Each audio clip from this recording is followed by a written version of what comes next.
이 시간 함께 하나님의 말씀 읽도록 하겠습니다. 요한복음 1장 43절에서 51절까지의 말씀, 신약성경 143면에 있습니다. 하나님의 말씀을 제가 봉독하겠습니다. 이튿날 예수께서 갈릴리로 나가려 하시다가 빌립을 만나 이르시되 나를 따르라 하시니, 빌립은 안드레와 베드로와 한 동네 베세다 사람이라. 빌립이 나다나엘을 찾아 이르되 모세가 율법에 기록하였고 여러 선지자가 기록한 그 일을 우리가 만났으니 요셉의 아들 나사렛 예수니라. 나다나엘이 이르되 나사렛에서 무슨 선한 것이 날 수 있느냐? 빌립이 이르되 와서 보라 하니라. 예수께서 나다나엘이 자기에게 오는 것을 보시고 그를 가리켜 이르시되 보라, 이는 참으로 이스라엘 사람이라 그 속에 간사한 것이 없도다. 나다나엘이 이르되 어떻게 나를 아시나이까? 예수께서 대답하여 이르시되 빌립이 너를 부르기 전에 내가 무화과 나무 아래에 있을 때에 보았노라. 나다나엘이 대답하되 랍비여, 당신은 하나님의 아들이시요 당신은 이스라엘의 임금이로소이다. 예수께서 대답하여 이르시되 내가 너를 무화과 나무 아래에서 보았다 함으로 믿느냐? 이보다 더 큰 일을 보리라. 또 이르시되 진실로 진실로 너희에게 이르노니 하늘이 열리고 하나님의 사자들이 인자 위에 오르락 내리락 하는 것을 보리라 하시니라. 아멘.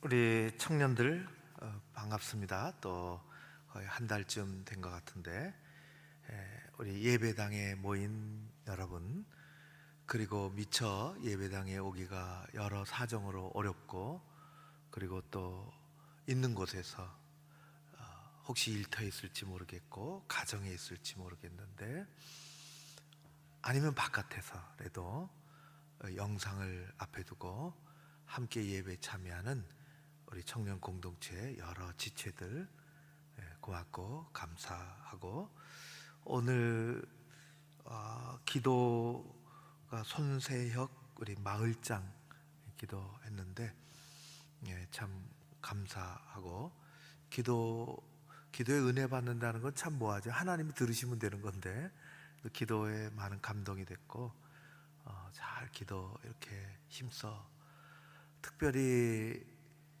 우리 교사 선생님 교사의 날인데, 우리가 다 교사는 아니지만은 이런 어떤 날을 정해서 한 번 더 생각하고, 또 교육의 중요성, 그리고 이를 담당하는 분들을 위해서 기억하고 기도해 준다는 것이 참 고마운 일이라 그런 생각이 듭니다.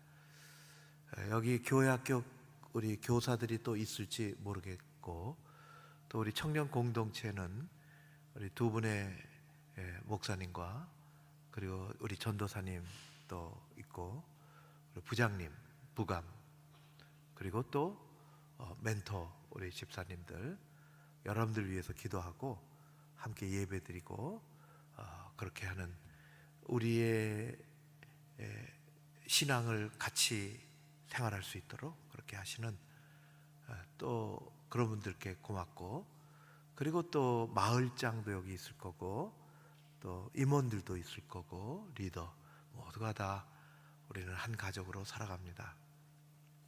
오늘 설교는 제목이 어떻게 나를 아십니까? 인데, 이거는 오늘 본문 안에서 나온 말씀인데, 정확히 얘기하자면 한 달 전쯤에 우리 1부에서부터 3부까지 내가 말씀을 전한 내용인데, 내용의 흐름은 비슷하다 할지라도 여러분들을 위해서 다시 기도하고 또 원고를 다시 읽고 여러분들을 위해서 설교하는 것입니다.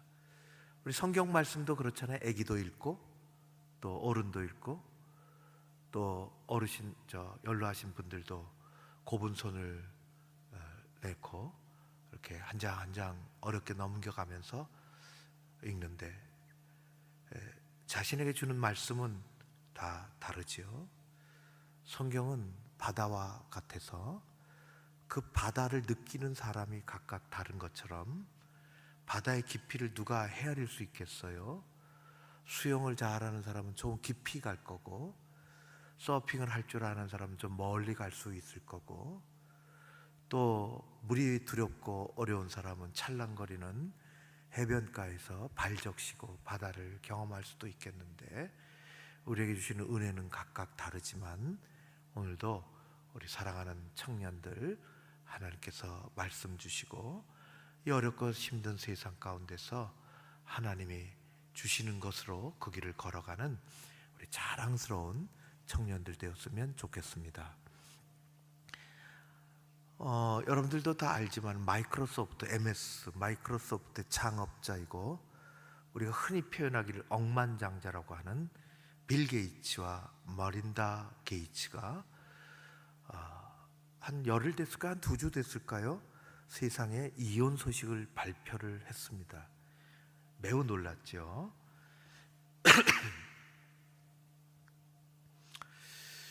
제가 그것을 결혼한 지 27년째라고 하는 얘기를 들었어요. 뭐 남의 결혼이 20년인지 27년인지 뭐 알 바가 없지만은 이혼 소식에 이제 세계 뉴스를 타고 돌아다니는 여러 가지 뒷얘기들도 많고 그런 것들을 어쩔 수 없이 듣게 되고 그런 것을 쭉 여러분들 들었겠지만은 들으면서 내가 깨달았다기보다 느낀 것 중에 하나는 사람들의 관심이 어디에 가 있느냐 하면은 이 억만장자라고 하는 우리 돈으로 하면은 세계 4위의 제 돈을 갖고 있는데 세계에서 4번째로 돈이 많은 자기 돈이죠. 회사가 있다는 게 아니라 자기 돈인데 그것이 자그마치 148조인가요? 146조. 그게 어느 정도 되는지 모르겠어요. 여러분들은 어느 정도까지 돈에 대한 감각을 갖고 있는지 모르겠네요. 나는 1억 원도 채 감각이 없어요. 1억 원도 어느 정도 크길까?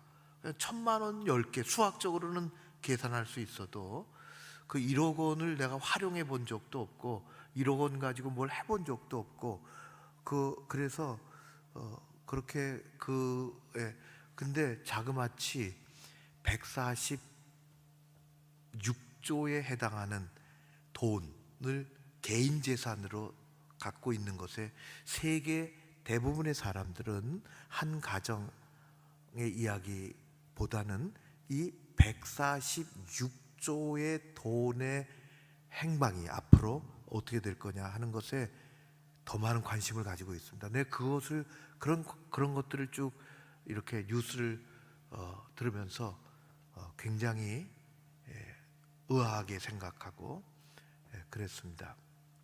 성경은 재물을 얘기하지만 우리는 재물의 지배를 받고 살아가는 사람들이 아닙니다.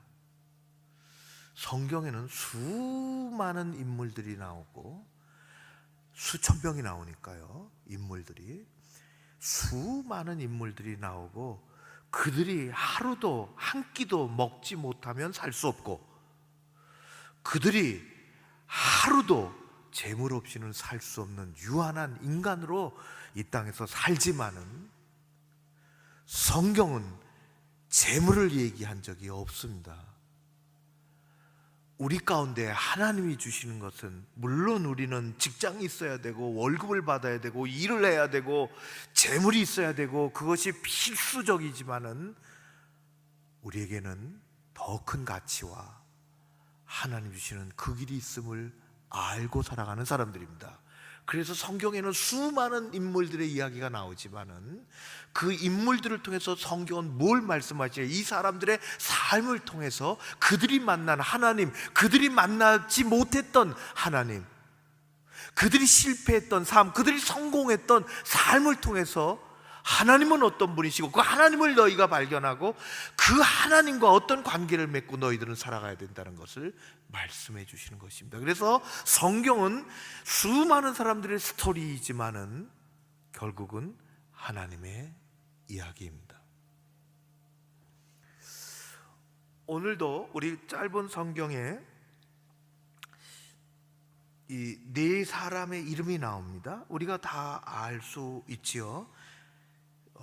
요한복음 1장은 1장, 2장, 3장, 4장까지 성경이 다 그렇지만은 아주 치밀한 치밀한 이 기술을 하고 있습니다. 참 놀라운데요. 그걸 다 설명하기는 어렵지만은 오늘 43절 1장 43절 보니까 이튿날 그렇게 시작이 됩니다. 요한복음은 다른 복음서하고는 다르게 1장 1절서부터 다른 복음서와는 다르게 태초가 나옵니다. 창세기 1장 1절과 마찬가지입니다. 요한복음은 창세기적인 출발을 하고 있어요. 그리고 이튿날이 계속 반복이 됩니다.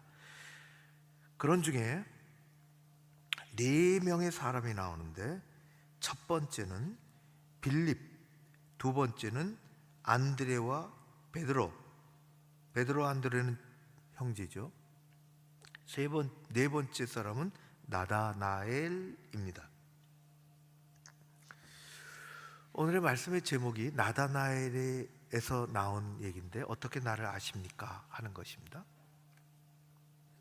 나다나엘은 성경에 2번 나오는데요, 요한복음에서만 2번 나옵니다. 한 번은 우리가 지금 찾았어요.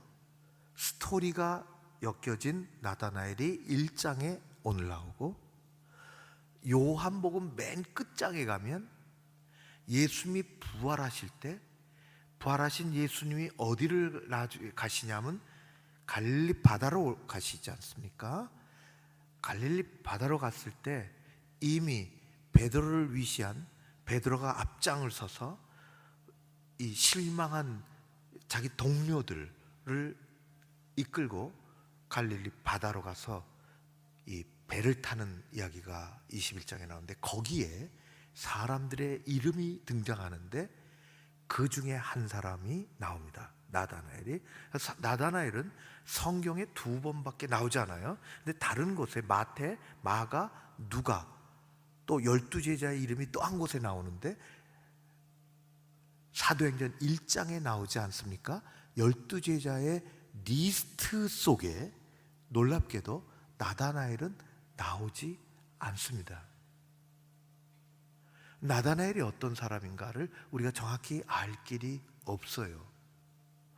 그럼 마태, 마가, 누가, 그리고 사도행전에 나오는 12명의 예수님의 제자들 이름들이 쭉 대체적으로 동일한 순서를 가지고 3명, 4명의 짝을 이루어서 나오는 그 속에 나다나엘의 이름에 들어가야 할 자리에 우리가 잘 아는 바돌로메라는 이름이 들어가 있습니다. 바돌로메 이름 옆에는 반드시 빌립이 들어가 있어요. 그래서 우리가 성경을 다시 연구하면서 살펴보기는, 바돌로메라는 사람이 나다나엘과 동일인이라고 추측을 하고 그렇게 여겨지는 것입니다. 사실은 성경에 그의 이름이 무엇이고 그가 어떤 삶을 살았으며 어떻게 행했는지